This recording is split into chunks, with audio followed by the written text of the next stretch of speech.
Hello guys, আজকে আপনাদের আমি দেখাবো আমাদের ছাদে কি কি সবজি হয়েছে। এখন আমরা দেখি আমাদের ছাদ বাগানটা। ওই দিক দিয়ে আমাদের দেখতে হবে, কারণ উপরে দিয়ে দেখলে বেশি ভালো হয়। আসেন দেখাচ্ছি আপনাদের। এই যে আমি দেখেন আমাদের ছাদের উপরে কত ঝাঁপিয়ে গেছে এই লাউ গাছগুলো, আর ছাদের উপরের দিকটাও অনেক নিয়ে গেছে, অনেকগুলো, মানে কি বলবো, অনেক দূর চলে গেছে।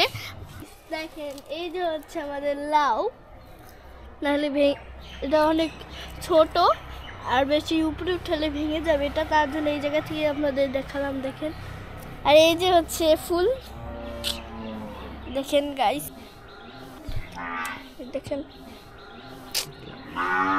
আর এই যে হচ্ছে আর একটু ছোট লাউ, তার চেয়ে ছোট এই যে লাউ, এটার ভিতরে ওই জায়গায়, এই জায়গায় দুটো, তারপরে আরো আছে এটার ভিতরে পুঁই গাছ এসে পড়েছে। দেখেন, তারপরে ওই জায়গায় একটা লাউ আছে, ওই জায়গায় এই দেখেন একটা পুঁই গাছ, সে দানাগুলো, দুইটা গাছ একসাথে জোড়া লেগে গেছে।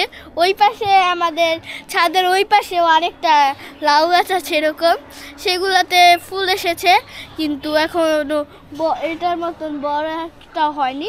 গাইস, আমাদের যে লাউ গাছ, সেই লাউ গাছে ছোট ছোট করা হয়, কিন্তু সেগুলো মরে যায়। লাউটা কিভাবে মারা গেছে দেখেন। আর আপনারা যদি জানেন যে এটার সমাধান কি, তাহলে আমার কমেন্টে এসে বলে যাবেন। টাটা।